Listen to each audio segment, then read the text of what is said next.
Okay. So, നമുക്ക് വേറൊരു update ഇവിടെ വന്നിട്ടുണ്ട്. അതെന്താണെന്ന് വെച്ച് കഴിഞ്ഞാൽ, നമ്മുടെ ഇതെല്ലാം സെയിൽസ് ക്യാമ്പയിനാണ് കേട്ടോ. സെയിൽസ് ക്യാമ്പയിനകത്ത് ആഡ് സെറ്റ് ലെവലിൽ ആട്രിബ്യൂഷൻ സെറ്റിംഗ്, കഴിഞ്ഞ വീഡിയോയിൽ നമ്മൾ ആട്രിബ്യൂഷൻസിൽ മോഡൽ നോക്കിയായിരുന്നു. ഇത് ഇനി ആട്രിബ്യൂഷൻ സെറ്റിങ്സിലാണ്. സെറ്റിങ്സിൽ നേരത്തെ എന്താണെന്ന് വെച്ച് കഴിഞ്ഞാൽ 7 ഡേ ക്ലിക്സും 1 ഡേ വ്യൂ മാത്രമേ ഉണ്ടായിരുന്നുള്ളൂ. അതായത് 7 ദിവസത്തിന് ക്ലിക്ക് ചെയ്ത് 7 ദിവസത്തിനുള്ളിൽ പർച്ചേസ് ചെയ്യുകയോ അല്ലെങ്കിൽ ആഡ് കണ്ട് 1 ദിവസത്തിനുള്ളിൽ പർച്ചേസ് ചെയ്ത് കഴിഞ്ഞാൽ ഈ ക്യാമ്പയിന് ഈ പറയുന്ന അട്രിബ്യൂഷൻ കിട്ടും. ഇത് ത്രൂ ആണ് സെയിൽ നടന്നിട്ടുള്ളതെന്ന് പറഞ്ഞ് മെറ്റ പറയുമായിരുന്നു നേരത്തെ. ഇപ്പം ഒരു പുതിയൊരു സാധനം കൂടെ ഇൻട്രൊഡ്യൂസ് ചെയ്തു. എന്താണെന്ന് വെച്ച് കഴിഞ്ഞാൽ എൻഗേജ് ത്രൂ.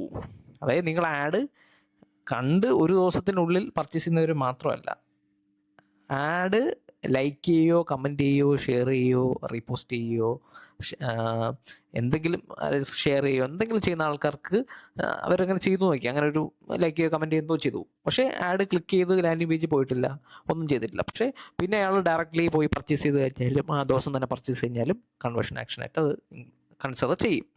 നേരത്തെ ആണെങ്കിൽ ക്ലിക്ക് ചെയ്ത് 7 ദിവസത്തിനുള്ളിൽ ചെയ്യണം, അല്ലെങ്കിൽ കണ്ടു കഴിഞ്ഞ് 1 ദിവസത്തിനുള്ളിൽ ചെയ്യണം, അത് മാത്രമായിരുന്നു. ഇപ്പം എൻഗേജ് കൂടെ വന്നിട്ടുണ്ട്. എൻഗേജ് ചെയ്ത് 1 ദിവസത്തിനുള്ളിലും പർച്ചേസ് ചെയ്താലും അത് ഒരു അട്രിബ്യൂഷൻ കൊടുക്കും. ഈ ക്യാമ്പയിൻ ത്രൂ ആണ് സെയിൽ നടന്നതെന്ന് പറഞ്ഞ് കൊടുക്കും. അതാണ് പുതിയൊരു അപ്ഡേറ്റ് വന്നിട്ട് എൻഗേജ് ത്രൂ എന്ന് പറഞ്ഞൊരു ആട്രിബ്യൂഷൻ സെറ്റിംഗ് കൂടെ അത് വന്നിട്ടുണ്ട്. അപ്പം നിങ്ങളൊന്ന് നോട്ടീസ് ചെയ്താൽ ചില സമയത്ത് നിങ്ങൾക്ക് ആഡ് കൺവേർഷൻസ് ഒക്കെ കൂടുതൽ വരാനുള്ള പോസിബിലിറ്റി ഉണ്ട്. മറ്റിങ്ങനെ കാണിക്കുകയാണ്, അല്ലെങ്കിൽ അവരുടെ പാസ്റ്റ് ഡേറ്റ വെച്ച് നോക്കിയിട്ടുണ്ടാവും.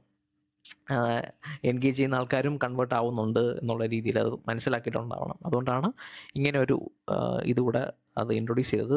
മേ ബി ലൈക്ക് നിങ്ങൾക്ക് കൺവേർഷൻസ് കുറച്ചുകൂടെ ഇമ്പ്രൂവ് ആകാനുള്ള സാധ്യത ഉണ്ട്. ഇങ്ങനെ ഒരു ഇതൊക്കെ ചിലപ്പോൾ മിസ്സായി പോയ കൺവേർഷൻസ് ആയിരിക്കാം, എൻഗേജ് ചെയ്തിട്ട് കൺവേർട്ട് ആയ ആൾക്കാരെ ആഡ് ആകാത്തതുകൊണ്ട്. അപ്പോൾ നിങ്ങളൊന്ന് ജസ്റ്റ് ഒന്ന് ജസ്റ്റ് നോക്കുക കൺവേർഷൻസ് ഇത് വന്നതിന് ശേഷം കൺവേർഷൻസ് ഒക്കെ കൂടിയിട്ടുണ്ടോ ഇല്ലയോ എന്നുള്ള കാര്യം. ഓക്കെ.